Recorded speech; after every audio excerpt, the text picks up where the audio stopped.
Good morning my dear brothers and sisters in Christ. యేసుక్రీస్తు వారి అత్యున్నతమైన నామం పేరిట మీ అందరికీ శుభాలు ప్రకటిస్తున్నాను. బాగున్నారా? మీరు, మీ కుటుంబం బాగున్నారా? బిడ్డలు బాగున్నారా?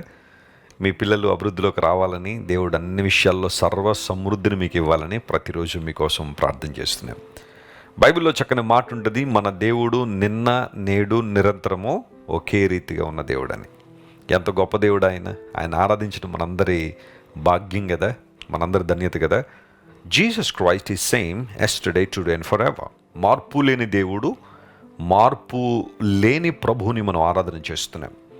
మనుషులు మారిపోవచ్చు, వ్యవస్థలు మారిపోవచ్చు, మనుషుల ఉద్దేశాలు మారిపోవచ్చు, కానీ మారని వాడు దేవుడు. ఆయన మాట కూడా మారదు. దేవుని వాక్యాన్ని దేవుడు మనందరికీ ఒక సంపదగా దేవుడు మనకిచ్చారు, ఒక స్వాస్యంగా. పరిశుద్ధ గ్రంథం దేవుని మాట, ప్రతి మాట దేవుని మాటే. ఆయన సంకల్పాలను, ఆయన ఉద్దేశాలను బయలుపరిచిన దేవుని గ్రంథం పరిశుద్ధ గ్రంథం. చదువుతున్నారా? రోజు బైబిల్ చదువుతున్నారా? ప్రతిరోజు చదవండి. దేవుని వాక్యాన్ని చదవడం ద్వారా విశేషమైన ఆధ్యాత్మికమైన ఆశీర్వాదాలు మీరు అనుభవిస్తారు. అంత మాత్రం కాకుండా శాంతి సమాధానాలు కూడా మీ జీవితంలో మీరు అనుభవించగలుగుతారు. ప్రతిరోజు వాగ్దానాన్ని విని ప్రభు దగ్గరికి వస్తున్నాం కదా. ఈరోజు వాగ్దానంగా రూతు గ్రంథం 2వ అధ్యాయం 4వ వచనం చదువుదామా? The book of Ruth chapter 2 and verse 4. బోయజు బెత్లెహేము నుండి వచ్చి, యెహోవా మీకు తోడైయుండును గాక అని చేను కోయు వారితో చెప్పగా, వారు యెహోవా నిన్ను ఆశీర్వదించునుగాక అనేరే. రూతు గ్రంథంలో చాలా శ్రేష్టమైన వాగ్దానాలు మనం చూస్తాం. And we see the plan of God's restoration in the book of Ruth. 4 అధ్యాయాలు కలిగిన రూతు గ్రంథంలో అమూల్యమైన ఆధ్యాత్మిక సంపద దాగి ఉంది. ఒక్కొక్క మాట మనం ధ్యానం చేస్తుంటే దేవుని ఔన్నత్యము, తన ప్రజల పట్ల దేవుని ప్రణాళికలు, మనం తిరిగి వస్తే, ఆయన సన్నిధిలోనికి మరలా మనం రాగలిగితే, ఆయనకు దగ్గరగా మనం చేరగలిగితే, లోకంలో ఏమీ లేదు, దేవుని దగ్గర సమస్తం ఉంది అని గుర్తించి మనం దేవుని దగ్గరికి వస్తే, ఆయన ఎంతగా మనల్ని దీవిస్తారో, ఎంతగా మనల్ని ఆశీర్వదిస్తారో, ఎంతగా మనల్ని సమకూరుస్తారో రూతు గ్రంథం చాలా స్పష్టంగా మనకు తెలియజేస్తుంది. రూతు గ్రంథాన్ని మనం చదువుతున్నప్పుడు కొంతమంది వ్యక్తులు మనకు పరిచయం చేయబడతారు. ఆఫ్ కోర్స్ రూతు గ్రంథంలో రూతు చాలా ప్రాముఖ్యమైన స్థానంలో ఉంది. నయోమి గురించి మనం ఆలోచన చేస్తుంటాం. ఆ తర్వాత బోయజు గురించి కూడా రూతు గ్రంథంలో స్పష్టంగా మనం చూస్తాం. బోయజు ఎలిమెలెకు వంశానికి చెందినవాడు, భూస్వామి లేదా సంపన్నుడు, బెత్లెహేములో పొలాలు కలిగినవాడు.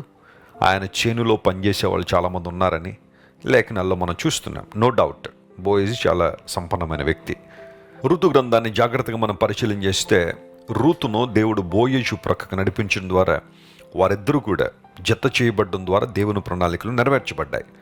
అయితే ఇక్కడ మనం చదువుకున్న వాక్య భాగంలో 2వ అధ్యాయం 4వ వచనంలో బోయజు తన పొలం దగ్గరికి వచ్చినప్పుడు, తన చేను దగ్గరికి వచ్చినప్పుడు, ఆ చేనులో పనిచేసే వాళ్ళు ఎవరైతే ఉన్నారో, చేను కోయువారు ఎవరైతే ఉన్నారో వారందరితో ఇలా మాట్లాడుతున్నాడు, దేవుడు మీకు తోడయుండును గాక అని పలికాడు.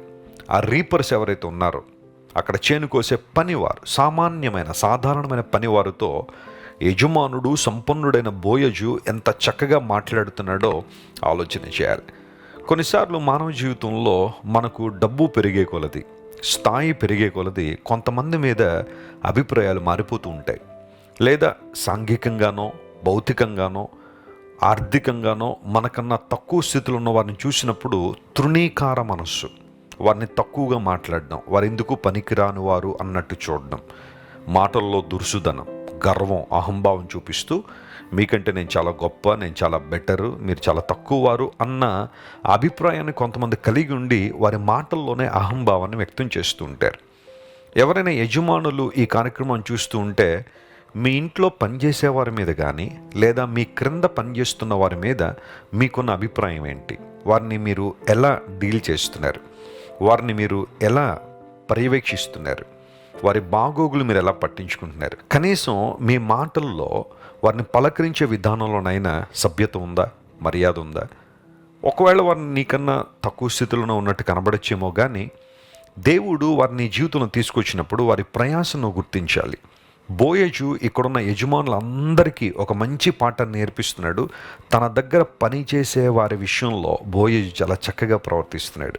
చేను కోయు వారిని యెహోవా మీకు తోడయుండును గాక అని పలకరించాడు. కొన్ని గృహాల్లో యజమానులు తమ దగ్గర పనిచేసే వారిని అతి తీవ్రంగా బాధిస్తూ ఉంటారు, వేధిస్తూ ఉంటారు, టార్చర్ గురి చేస్తుంటారు. వారి మాటల ద్వారా, క్రియల ద్వారా, లేదా పని ఒత్తిడి తీవ్రంగా పెంచేయడం ద్వారా వారి ప్రాణాలు విసిగించేసే పరిస్థితిలోనికి వారిని తీసుకొస్తూ ఉంటారు. అయితే దేవుడు ఇక్కడ నీతో మాట్లాడుతున్నాడు. నువ్వు యజమానివైతే, యజమానురాలువైతే నీ దగ్గర పనిచేసే వారి పట్ల కొంచెం ప్రేమ, వారి పట్ల కొంచెం కన్సర్న్ కలిగి ఉంటే వారి ప్రేమతో ఇంకా గొప్పగా పనిచేయడానికి అవకాశం ఉంటుంది. అంతేకాని బలవంతంగా కానీ, దౌర్జన్యంగా కానీ, వారి మీద ఆధిపత్యాన్ని చలాయిస్తూ కానీ కొన్నిసార్లు వారిని ఇబ్బంది పెట్టడం మంచిది కాదు. జాగ్రత్తగా గమనించండి. బోయజు దేవుడు మీకు తోడయుండునుగాక అనే మాట సెలవిచ్చాడు. ప్రియులారా, దేవుడు మనకు తోడై ఉండకపోతే మనుషులు ఎప్పుడో మనలను ప్రాణముతోనే మింగివేసి ఉందురని కీర్తనకారుడు 124 కీర్తనలో మాట్లాడతాడు. చాలాసార్లు మన జీవితాల్లో కూడా దేవుని తోడు లేకపోయి ఉంటే ఎప్పుడో దురాత్మ సంబంధమైన అధికారం మనల్ని అణగదొక్కేసి ఉండొచ్చు. సమస్యలు, ఇబ్బందులు, ప్రతికూల వాతావరణాలు, శ్రమలనే కారు మేఘాలు మనల్ని కమ్మేసినప్పుడు ఎప్పుడో మనం నశించిపోవాల్సిన వారమే. కానీ దేవుడు తన కృప ద్వారా మనల్ని జ్ఞాపకం చేసుకుని తన తోడును, తన నీడను మనకి ఇవ్వడం ద్వారా సర్వశక్తుని నీడలో మనం భద్రంగా, క్షేమంగా ఉండగలుగుతున్నాం. ప్రైజ్ ది లార్డ్, హల్లెలూయా. అందును బట్టి ఎప్పుడైనా మనం ఎవరినైనా విషయాలనుకున్నప్పుడు లేదా వారిని దీవించాలనుకున్నప్పుడు దేవుడు మీకు తోడుగా ఉన్నాడనే మాట వారికి తెలియచేయండి. కష్టాల్లో ఉన్న వారిని చూసినప్పుడు, ఇబ్బందులు ఉన్న వారిని చూసినప్పుడు వారిని హేళన చేయడం కాకుండా, ప్రభు మీకు తోడుగా ఉన్నాడు, ఆయన మిమ్మల్ని విడిపిస్తారు, ఆయన మిమ్మల్ని రక్షిస్తారు, ఆయన మిమ్మల్ని స్వస్థపరుస్తారు, ఆయన మిమ్మల్ని ఉన్నతమైన స్థానాన్ని తీసుకొస్తారని ఒక ప్రేమతో కూడిన పలకరింపు, ఆదరణతో కూడిన పలకరింపు నీకు దీవెన మాత్రమే కాకుండా వారికి కూడా ధైర్యాన్ని మరియు ఆశీర్వాదాన్ని ఇస్తుంది. ఈ చేను కోసేవారు కూడా బోయజ్ దేవన్నారు తెలుసా, దేవుడు నేను దీవించునుగాక, ఆశీర్వదించునుగాక అని. ఈ యజమానుడు మరియు దాసుల మధ్య ఒక చక్కని సంబంధాన్ని ఇక్కడ మనం చూస్తున్నాం. ఒక స్నేహపూర్వకమైన వాతావరణం అక్కడ కనబడతా ఉంది. దేవుడు నేను దీవించునుగాక. ఈరోజు వాగ్దానం ఇదే, దేవుడు నీకు తోడై ఉన్నాడు. రెండవది, ఆయన నేను దీవిస్తారు, ఆయన నేను ఆశీర్వదిస్తారు. దేవుని ఆశీర్వాదము అన్ని విషయాల్లో మనల్ని ఉన్నతమైన స్థానాన్ని తీసుకువెళ్తుంది. కొన్నిసార్లు నరుల కష్టం చేత అది ఎక్కువ కాదని కూడా లేఖనంలో రాయబడింది. కానీ దేవుని అనుగ్రహము, ఆయన ఆశీర్వాదము మనలను దీవించడం మాత్రం కాకుండా అనేక మందికి దీవెనకరంగా, ఆశీర్వాదకరంగా ఉంచుతుంది అనడంలో సందేహం ఏం లేదు. మీరు చేయాల్సిన ప్రార్థన ఏంటో తెలుసా? ప్రభువా, కేవలం మమ్మల్ని దీవించు అని ప్రార్థన చేయడంతో పాటుగా మమ్మల్ని అనేక మంది దీవెనకరంగా మార్చు అని కూడా ప్రార్థన చేయండి. ఆ ప్రార్థన విశిష్టమైన ప్రార్థన. దేవుడు మిమ్మల్ని అలాంటి ఉన్నతమైన స్థితికి తీసుకురావాలని మనస్ఫూర్తిగా నేను కోరుతున్నాను. కళ్ళు మూసుకోండి, ప్రార్థన చేసుకుందాం. ప్రేమగల తండ్రి, బోయజు మరియు అతనితో పనిచేస్తున్న ఆ చేనుకోయు వారిద్దరి మధ్య ఉన్న సంభాషణ ఈరోజు మా ముందుకు తీసుకొచ్చారు. దేవుడు మీకు తోడై ఉంటాడని, దేవుడిని ఆశీర్వదిస్తారని వారు మాట్లాడుకున్న మాటలు మా ముందుకు తీసుకొచ్చిన నీ కొందనళ్ళు. మా ప్రియులు ఎవరైతే ఈరోజు ఒంటరితనంతో ఉన్నారో ప్రభువా, నలిగిపోతున్నారో, పరిస్థితులు చేజారిపోయి ఉన్నాయో, వారందరినీ మీరే బలపరచుని. నువ్వు మాకు తోడుగా ఉండడానికి లోకానికి వచ్చావు. ఇమ్మాన్యుల్ అనే మాటకు దేవుడు మనకు తోడని అర్థం అనే వాక్యం ఉంది ప్రభువా. మాకు తోడై ఉన్న దేవుడు గనుక నీకు స్తోత్రాలు, మమ్మల్ని దీవించే దేవుడు గనుక నీకు స్తోత్రాలు. ఈ వాగ్దాన సందేశాన్ని విని ఎవరైతే తమ జీవితాలను నీకు సమర్పించుకున్నారో వారందరినీ మీరే దీవించండి, ఆశీర్వదించండి. నీ నామ మహిమార్థమై వారిని వాడుకోనండి. ఘనత, మహిమ, ప్రభావములు నీకు మాత్రమే ఆరోపిస్తూ యేసుక్రీస్తు వారి అత్యున్నతమైన నామం పేరిట అడిగి వేడుకొనిచున్నాము తండ్రి. Amen, amen. God bless you dear friends. Have a wonderful day. పరీక్షలు రాస్తున్న యవన బిడ్డల కోసం ప్రార్థన చేయాలని నేను దేవుని చేత ప్రేరేపించబడుతున్నాను. మీరు ఏ రకమైన పరీక్ష రాస్తున్నా ఈ ప్రార్థనలు ఏకీవించండి. దేవుడు మీకు జ్ఞానాన్ని దయచేయాలని, అన్ని విషయాల్లో మిమ్మల్ని భద్రపరచాలని మీకోసం నేను ప్రార్థన చేస్తాను.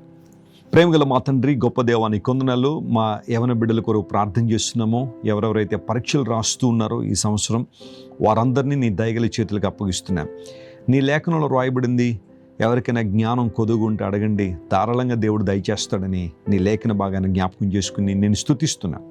అవునయ్యా, మొదట మీరు మాకు ఆధ్యాత్మిక జ్ఞానాన్ని అనుగ్రహించే దేవుడు, ఆ తదుపరి మాకు కావాల్సిన ప్రతివిధమైన జ్ఞానాన్ని నీవు అనుగ్రహించే దేవుడు కనుక నీకు స్తోత్రాలు. బుద్ధి జ్ఞానముల సర్వ సంపదలు ఆయన యందు గుప్తములై ఉన్నవని నీ వాక్యంలో రాయబడిన రీతిగా మా ప్రియులు ఎంతమంది అయితే ఎగ్జామ్స్ రాస్తున్నారో వారికి కావలసిన సమయోచితమైన జ్ఞానాన్ని దయచేయండి. ఏ ప్రశ్నకు ఏ సమాధానం రాయాలో కావలసిన జ్ఞానమును నడిపింపును మీరు దయచేయండి. వారి ప్రయాణాల్లో కావాల్సిన భద్రత మీరు దయచేయండి. ఎగ్జామినేషన్ సెంటర్స్కి సకాలంలో చేరుకోవడానికి కృప చూపించండి. ఎగ్జామ్స్ రాస్తున్నంతసేపు నాయన వారికి చక్కని ఫోకస్ మీరు దయచేయండి. రిమెంబరెన్స్ మీరు ఇవ్వండి. క్రియేటివిటీని దయచేయండి. నీ దయ, నీ కృప ఎల్లప్పుడూ వారి మీద ఉండ దయచేయమని కోరుతున్నాం. దేశం యొక్క ఉన్నత స్థలాల్లో నిలబెడతాను అని వాగ్దానం చేసిన దేవుడు, మా ప్రియులందరినీ మీరు బలపరిచి ఎగ్జామ్స్లో మంచి రిజల్ట్ మీరు అనుగ్రహించి నాయన నీ కృపలో వర్ధిల్లడానికి సహాయం చేయండి. అనేక మందికి వారు దీవెనకరంగా ఆశీర్వాదకరంగా ఉండడానికి సహాయం చేయండి. మా ప్రార్థన వినినందుకు నీకు కృతజ్ఞతాస్తులు చెల్లిస్తూ మరొకసారి మా యవన బిడ్డలందరినీ నీ ప్రేమగల చేతులకు సమర్పించుకుంటూ యేసుక్రీస్తు వారి శ్రేష్టమైన నామం పేరిట అడిగి వేడుకొనిచున్నాం తండ్రి. Amen. God bless you, dear youngsters. May the Lord bless you with his wisdom and knowledge. Amen. Praise the Lord. Christ worship centre ఓ బలమైన సంఘ ఉజ్జీవం. కొన్ని సంవత్సరాల క్రితం కేవలం 2 ప్రారంభించబడిన పరిచర్య నేడు ప్రపంచవ్యాప్తంగా లక్షలాది మందిని ప్రభావితం చేయుచున్నది. రాజమండ్రి, సికింద్రాబాద్, బెంగళూరు, నెల్లూరు, దుబాయ్, బెహ్రైన్, కరీంనగర్, విశాఖపట్నం, గద్వాల్, కొవ్వూరు, మలకపల్లి, శ్రీలంక, భూటాన్, అడ్డతీగల, పాలమూరు, ఒంగోలు, బళ్ళారి, కోరుకొండ, పోతవరం, నల్లజర్ల, వెంకటరామయ్యగూడెం, మచిలీపట్నం, ఇందిరానగరాలతో పాటు అనేక గ్రామాల్లో క్రైస్ట్ వర్షిప్ సెంటర్ ఆరాధనలు జరుగుచున్నవి. వాక్య సంబంధమైన ఉజ్జీవంలో, పరిశుద్ధాత్మ సంరక్షణలో కొనసాగాలనుకునే ప్రతి ఒక్కరికి మా ప్రేమపూర్వక ఆహ్వానాన్ని అందిస్తున్నాము. రండి, ఆత్మతో సత్యముతో ప్రభువైన యేసుక్రీస్తును ఆరాధిద్దాం. మీరు ఇంతవరకు విన్న దైవ సందేశం మరియు దేవుని సేవకులు చేసిన ప్రార్థన మీకు ఆశీర్వాదకరముగా ఉన్నదని విశ్వసించుచున్నాము. ఈ సందేశాన్ని మీ స్నేహితులకు, బంధువులకు షేర్ చేయండి. మీకు ఏదైనా ప్రార్థన అవసరత ఉన్నచో మా ఫోన్ నంబర్లకు కాల్ చేయండి. దేవుడు మిమ్మల్ని ప్రేరేపిస్తే విశ్వాసంతో సాగుచున్న ఈ పరిచర్యను ప్రోత్సహించండి.